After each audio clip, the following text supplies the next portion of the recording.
So while I'm trying to kind of keep up socially drinking with everybody, while I'm enjoying the taste so much and wanting to try others, I would get drunk super fast.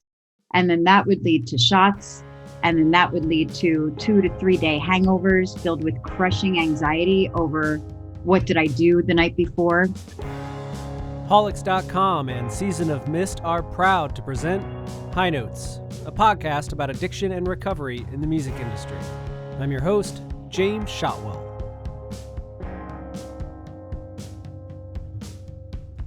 My guest this episode is Erin Lynch. Erin is a band manager who works with artists such as James Defever. She's also the owner of Flying Fox AB, as well as the founder, director, and CEO of Crew Coalition. We've shared many stories of artists who struggle with addiction and find their way to recovery, but this episode is a little different, and it helps fulfill one of the things we set out to accomplish when we started High Notes. You see, it's not just musicians that struggle with these problems. Addiction is everywhere, and Erin's episode allows us to shine a light on music professionals. She's never stood on a festival stage in front of thousands of people, but she has played an integral role in helping countless artists achieve their dreams. And in this episode, she talks about getting clean. When we connected over the phone, the first thing Erin told me was how long she'd been sober. I'm on day 383 sober today. No easy feat. I really like drinking. Something we found to be true throughout the course of this show is that very few people wake up one day and suddenly decide to quit drinking or quit using drugs. Instead, it's the culmination of a slow building but always present feeling that something isn't right, that there's another way you could live your life that might make you feel better or at least be healthier than you are right now. I think for me, making a very conscious decision to at least attempt to stop drinking was due to overwhelming anxiety the morning after. It's no secret. I've been in this business for a long time, and man, I like to drink. I'm not one of those people that drinks to get drunk necessarily. It just happens to be a side effect because I really do enjoy the taste. I'm a snobby beer drinker and snobby whiskey drinker. So if I'm at an industry event, for example, where there's free Carlsberg beer offered at this event, I would rather drink nothing than crappy beer. So I kind of use that as a justification. Like it's not a problem because if I was just drinking to get drunk, I would drink whatever's thrown in front of me. And I have my standards, which are higher. But the problem with that is that those snobby craft beers are usually like 8+% in alcohol volume. So while I'm trying to kind of keep up socially drinking with everybody, while I'm enjoying the taste so much and wanting to try others, I would get drunk super fast. And then that would lead to shots. And then that would lead to 2 to 3 day hangovers filled with crushing anxiety over what did I do the night before.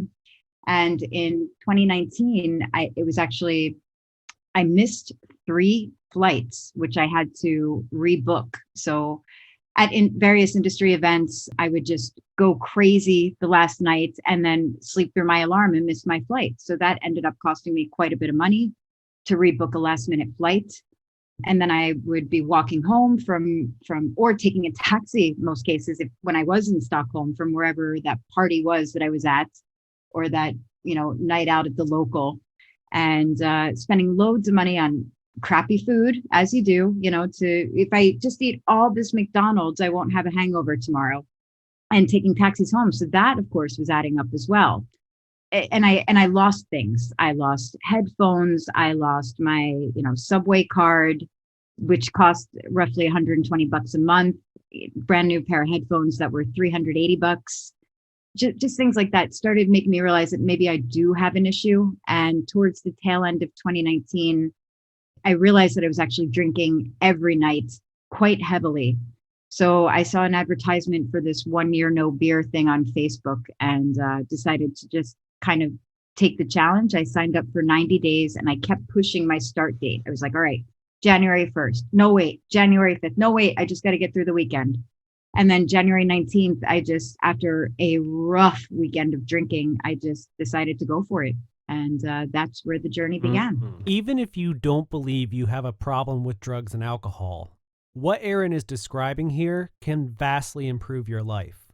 Every so often, no need to set an alarm or anything, but every once in a while, it's good to take a step back and take stock of your life, to look at what you're doing, where you're spending your money, where you're spending your time, what kind of relationships you're developing with the people around you, and to really ask, is this the best thing for me?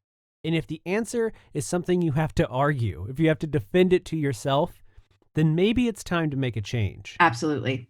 So yeah, the anxiety was a big part of it, because just, checking my phone to see what messages I sent, and, noticing a big scrape on my knee, and then just like, oh, did I fall down again? And I mean, I'm clumsy on the best of my sober days. So throw off my equilibrium after 20 whiskeys, and you can imagine the havoc that can come about from that. So it's one thing to take stock of your life and have the kind of realizations that Erin is describing, but it's another thing entirely to tell someone else what is happening and how you're feeling about the decisions that you're making. I didn't tell a whole lot of people, but I'll be honest. Adi was one of the first people that I told. Adi from Solstafir. I've been managing them for like 8 years now, I think. I'll not go into details, but it got to a point at the beginning when I was managing them where some of their partying routines were setting off a lot of alarm bells for me, because it was like, if you guys don't take a step back and look at what you're doing, you're never going to get further than what you are now, and I can't do my job. When Adi called me after he had been sober for a month, and he was like, I'm getting everything together, and I just really admired it, especially being on tour, going through that struggle, because it's very difficult to do it on tour. And I know, because I started my first couple of months last year. I did the Bay Area Strikes Back tour with Testament, Death Angel, and Exodus. And I was tour managing and doing merch for Death Angel. And I was really worried about that tour, because I've known these guys for a long time. They're my drinking buddies. And it was like, how am I going to survive a tour sober when you've got all of this in front of you for free every night? It's just there, easily accessible. And you kind of want to hang out and get in that vibe. So yeah, I told those guys as well. I didn't make it public on Facebook actually until after my 90 days. I didn't want to tell a whole lot of people. And I think part of that was because I was afraid of letting myself down or failing. So I really wanted to make sure I had a couple of months under my belt, and just told a few close people what I was trying to do, in the hopes that they would support me. And of course, like a lot of people, especially in rock and roll, you're met with a lot of why would you do something like that? And sadly, a lot of negative feedback when you're trying to do that. And even if I just said, this isn't me trying to quit forever, I just want to see if I can do this to challenge myself. It's tough. So you really need to be careful with who you're telling, I think, and make sure that you have a strong support system behind you. So you want to make sure that you're confiding in the right people. When you're on tour, even if you're not the artist on stage, alcohol is plentiful and it is often free. So I wanted to know what steps Erin took to maintain her sobriety during this time. I did go cold turkey. I didn't go to meetings. This is not in any way bad-mouthing AA meetings or anything like that. But from what I know of them, my father was an alcoholic. A lot of people on my dad's side were alcoholics. So as a teenager, I did Al-Anon meetings. Therapy overall isn't necessarily right for me. And I find that those the AA meetings can sometimes be a bit preachy with religion and stuff like that. And I understand it's about finding a higher power, and maybe that doesn't necessarily mean God, but it was kind of a turnoff for me. So I found that 1 Year No Beer Facebook group with, tens of thousands of complete strangers in there to be a really good support system, because all of these people were going through the same thing as me, and I could kind of, talk to them without knowing them and without any judgment. So I found that to be the best support group for me. For those of you who are curious about the support group Erin is referring to, 1 Year No Beer is a habit-changing program that boasts a 95% success rate in helping people lead positive, more productive, and healthier lifestyles. Now, there is a fee in exchange for participating in the challenge, but in exchange, you receive access to a community of people who are all trying to gain freedom from drinking. You also get a wealth of resources that can help you along with your journey. And here, Erin explains to me why this program was so beneficial to her recovery. Yeah, it was a really, really good program. I enjoyed it, and it's non-invasive. It's participate if you want. If you're in the Facebook group and you're just there to read through the news feed, and maybe you like a few posts, you don't have to post anything yourself. Just like an AA meeting, I guess you don't have to get up and speak. I just found this a better platform for me, and really, really critical and crucial in my success. Erin mentioned earlier in our conversation that her father was an alcoholic, as were other members of her family. And in our experience, that can cause people to go one of two ways in their life. The first is that they abstain from alcohol altogether because they see the effect it has on their family. But the other path is that they follow the lead of the people that came before them. So I asked Erin to take me back to the beginning, to tell me how her relationship with alcohol began. I actually didn't start drinking until 18, 19 years old, which, coming from South Jersey, Philly, is really late. There were no shortage of, the Mad Dog 2020 parties, Mickey's Big Ale and stuff like that. But it wasn't anything that really interested me, to be honest, partly because of how I saw my dad behaving. Working in rock and roll, of course, you're always around alcohol and drugs. I did my first tour when I was 21 years old, so 1996. I'm not going to say that got me down a bad path, because it was before that. Drugs, luckily for me, was never an issue. Nothing I ever was remotely interested in trying or experimenting with. So I guess I'm lucky that my only vice was alcohol, then eventually coffee, and sadly still cigarettes. But I did quit that for 2 years. I just can't quit everything fun right now. I don't know. I wouldn't say that it was a deterrent or an instigator in any way, because I've always been kind of a free thinker, and I'll just do what I want. I don't care what people have done before me. I'm not doing this because of a reason. I just did it because I wanted to, and I got a fake ID, as you do. But I'd say it started to become more of an issue later into my mid-20s, I'd say, after I had moved to Europe and I was kind of in another country and just had all this freedom. And beer was really cheap, and especially in Germany, a country where it's cheaper to buy a beer at a restaurant than it is a Coke. Then it's kind of like, well, I may as well have a beer with dinner because it's cheaper. What Erin is discussing here is something that we haven't really talked about on High Notes before. The way that we view drinking and alcohol here in the United States often differs from other parts of the world. I think so. To be honest, I've been living over here for so long. I don't know if things would have been much different if I had stayed in the States. I do definitely attribute my heavy consumption to being on the road, for sure, because it was available all the time.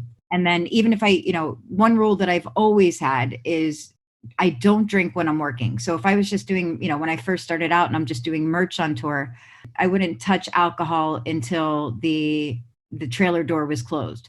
But at that point, of course, everybody's so drunk. So I'm just trying to catch up with them. So I'm chugging like half a bottle of vodka or something just to get in the same party mode where they were. And again, it wasn't a peer pressure thing. It was just, wanting to be part of that moment and feel what they were feeling. Nobody pressured me. I worked hard today. I deserve this. It's here. It's free. I kind of want this right now. I want to be part of this party. But of course, the older that I got, the less I drank on the road. And of course, my responsibilities increased. So becoming a tour manager and production manager as well, plus sometimes merch at the same time. And then also, of course, being a band manager, I don't want to risk my reputation or anything like that. So it would happen more off the road than on the road. And that would be then my excuse. All right, well, I made it through that tour with not drinking a whole lot. Now I'm off the road. Now I'm not representing anybody. So I can just kind of let loose. But obviously that's a slippery slope. I believe one of the greatest tricks that we play on ourselves is falling victim to what I call the reward game. This is where we justify doing something that isn't necessarily good for us by saying that we've earned the right to do so. An example would be, I worked really hard at the gym this week, so now I'm going to eat a lot of unhealthy food. Or, I worked really hard today, so I'm going to spend a bunch of money that I really don't have to spend on something that I don't really need just because I want it. I deserve it because I've done this other thing. And when it comes to drugs and alcohol, this can be a very slippery slope. We tell ourselves, well, we've gotten all of our responsibilities done, therefore we can do something that is very irresponsible. And that's where people get into trouble. Yeah, you use it as both a reward status, but also I'm sad, I had a bad day, I'm going to drink because of that. I mean, you can always find a reason to do it. There's always a reason, whether it's a good day or a bad day. You got great news, you got bad news. I went to the dentist and I did it. I've been putting it off. I'm terrified of the dentist. I deserve this whiskey because I'm proud of myself for adulting today. Now, some of us fall victim to the reward game on another level. We realize that the first reward we're giving ourselves isn't necessarily good for us. So we cut it out of our lives, and our brain tells us, that's so good. Now you deserve a different reward. And what often happens is that people replace one bad decision with another. Because we've already formed the habit, our brain wants something in exchange for doing something else.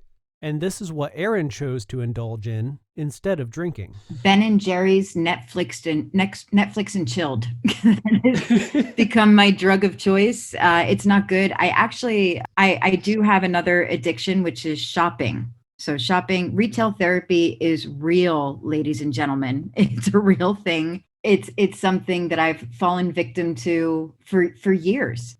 but luckily with no income during COVID-19, it's hard to shop because it's like, do I eat this month or do I buy that gorgeous dress that I have and I have no place to wear it to? So that's been a little bit easier. So now I'm spending money on sweatpants and Ben and Jerry's instead. I couldn't stop thinking about how Erin had to go on tour shortly after making the decision to get sober. So I asked what that experience was like. It was difficult. Not drinking on tour, especially that early on, because let's see, if I quit drink, I wasn't even a month in. I quit drinking January 19th, and that tour started actually a year ago today, I think it is, February 4th. So it was really new, and I was determined to do it. Luckily, I had a sober buddy on my bus and in the band.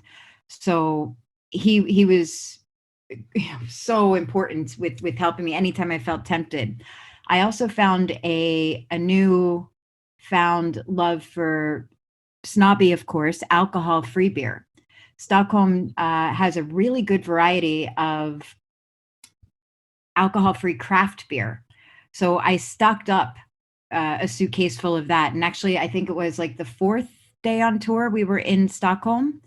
So I had my roommate bring me over about 20 of the alcohol-free beers that I liked, like Mikkeller and other snobby beer brands, Omnipollo, that I know would be hard to get on tour. So that was kind of my safety net and a way for me to also feel like I was participating in the party without the guilt. But I will not lie when I tell you that I was tempted, very tempted, and came very close on more than one occasion. One thing that really helped me stay off of it, and I know this sounds incredibly vain, but whatever, it worked for me, is that I started losing a lot of weight really quick. All in all, and I'm not a big person. I'm 5'3", but at my heaviest, right before I quit drinking, I was at about 140 pounds in July. And I know this doesn't have anything to do with the tour, but I did lose about 10 pounds on that tour. But when all is said and done, I got down to 113 pounds. So that's a massive weight loss for me. And I completely attribute it to quitting drinking. So that helped me. And then also thinking about the money and watching COVID on that particular tour come more and more into play. And it started to become really apparent that this was going to stop our world sooner rather than later. And thinking about the financial aspect of things and remembering that one of my reasons to quit was to save money. So thinking that this is probably going to be my last tour for a long time, I really need to be careful with the money that I'm spending here. Don't mess it up. You can do this.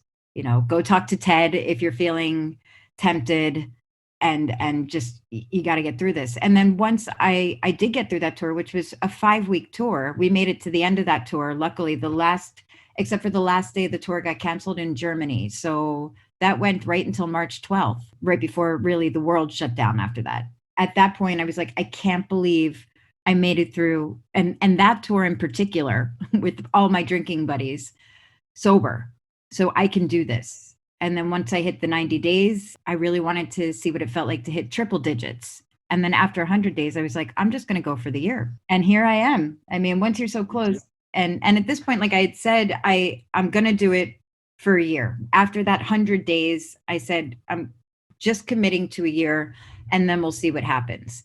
Now, of course, in lockdown with not much else to do, because a good part of my job depends on live shows for my band. So there are I have my day-to-day stuff for my management company. However, 80% of it is dealing with live stuff, and also my freelance work, working at festivals and stuff like that. With all of that canceled, I have a lot of free time. So I started binging certain shows, and for some reason I felt like I was attracted to shows where they just consumed a lot of whiskey. So binging, House of Cards or Outlander, where, every 3.5 seconds, somebody's pouring themselves a gorgeous dram of whiskey. That was difficult because I was thinking about it a lot, but 365 was my goal. I got there, and now I can't really think about going back after I see how much, the weight that I've lost. The anxiety has surely dissipated over time. I still have anxiety, but for much different reasons that I would have whether I was drinking or not. And that's the COVID stress that we all have. I think that if I had stopped, if I had done this and the world didn't stop, like if there was still festivals, if there was still steady touring, if there was still industry events for me to attend, where I'd be in a social situation all the time. And let's face it, and especially in the music business, most meetings are held over a glass of beer or a whiskey, or there's usually alcohol involved. It's kind of the norm. I don't know if I would have been able to resist for the whole year if the world was normal. So in a sense, because of COVID, I think I was able to be successful, even though I was really tempted with all the stress. In a song off his 2020 album Reunions, singer-songwriter Jason Isbell wrote, "It gets easier, but it never gets easy." And I think that's the perfect way to describe what Erin is talking about here. Science tells us that it takes anywhere from 18 to 254 days to form a new habit. And along the way, you can encounter a lot of challenges. After all, your mind and body is set into a routine, the old habit, whether that be drinking or living a sedentary lifestyle, whatever it is that's holding you back. And when you decide to make a change, you're telling your mind and body that you want to do something different, that you want to break that habit and form a new one. And the tension of that conflict can be a lot for people to overcome. But in time, if you stick with it, it does get easier. But it never gets easy. Exactly. And I actually did have a bit of a lapse, because when I came to Iceland in July, not a alcohol lapse, but like a fitness and health focus lapse a bit. It was a lot colder than I was used to. I was in a different area to where I'm used to staying, so I was unfamiliar with the area. So I wasn't walking. When I was in Stockholm, Stockholm never really shut down during COVID, but I chose mostly because the monthly transportation costs public transportation costs are quite expensive. So I was like, all right, I need to save money. I'm just going to walk to and from my office every day, which is about an hour each way. So I was losing a lot of weight that way. Then, because I'm on tour so much, I always forget that I have a gym membership that I'm paying for. So I'm like, I'm going to go to the gym. And I was going to the gym 5 days a week. I was eating much healthier because I was able to finally get into some kind of routine, which is not something I'm accustomed to being on the road, or working festivals roughly 8 to 10 months a year. It's hard to keep up with those things. So I also attribute that to the crazy weight loss and everything. And I was in what I felt was the best shape of my life. Felt really strong, lean, muscular, everything. And then when I came here, I kind of got into a bit of a depression. I stopped walking. I stopped working out. I discovered Ben and Jerry's Netflix and chilled. I don't regret that though. It's still great. Now I learned how to, make a pint last for a week instead of a night. But now recently I got back into a workout routine, even if I'm just doing it at home because gyms are still closed in Iceland. I also have memberships online that of course I never use. You just forget about them. So if I have like Beachbody, for example. So there's some good programs there that I can do from home when I'm here in Iceland and don't have access to a gym. And it's a freaking gorgeous country. And even if I'm kind of in the middle of nowhere, that's even better because I can go explore some off the beaten path, beautiful sights. So I force myself to go out for a walk, no matter the weather. And trust me, the weather can be quite brutal, which is sometimes not a big inspiration to go out there and walk when the wind is at 80 miles an hour and it's snowing sideways in your face. I still make myself go out. And I just kind of take that time. I never was into audiobooks. I recently started getting into audiobooks. So I give myself that 40 minutes to an hour to myself to just listen to an audiobook, take in the scenery, and try to ground myself and remember how great I felt in July when I was really fit. But it's a challenge when you're depressed, but it's that or drink. So these are my two options, and I'm going to choose the healthier path. It makes me happy to know that Erin is doing so well with her recovery, and that time has only made her want to commit further. But I still wanted to know, when was the last time that she had a craving to drink, and when was the last time she felt genuinely tempted to do so? Probably a week ago. I still get cravings, honestly. I still get cravings, and like I said, sometimes watching these shows, this is why I need to go out for more walks. If I see people drinking whiskey and it brings back these warm memories of just that really nice nightcap after a hard day's work or a crappy day, either way, again, using any excuse I can find to have a whiskey nightcap, which ultimately would end up with minimum of 3 whiskey nightcaps. But it always looks so warm and inviting. But then I remember the anxiety. That I have one of these apps, one of the ones that I have, I think it's I Am Sober. When you first log into this app, you should take a picture of yourself whenever you want. I took it during my very last hangover, and you have to write down your reasons for wanting to quit. And number 1 on my list is the hangovers and the crippling anxiety that comes along with it. So as much as I want that whiskey, and as much as I'm fairly certain it would taste really good going down, it's not worth the downward spiral that would come with it. I would like to be able to get to a point in my life where maybe I could have 1 or 2 drinks a year on a special occasion. I am definitely not at that point yet. I don't know if I ever will be, but I just need to remember my reasons for quitting even when I do feel tempted, which, as I said, can be as soon as, a week ago.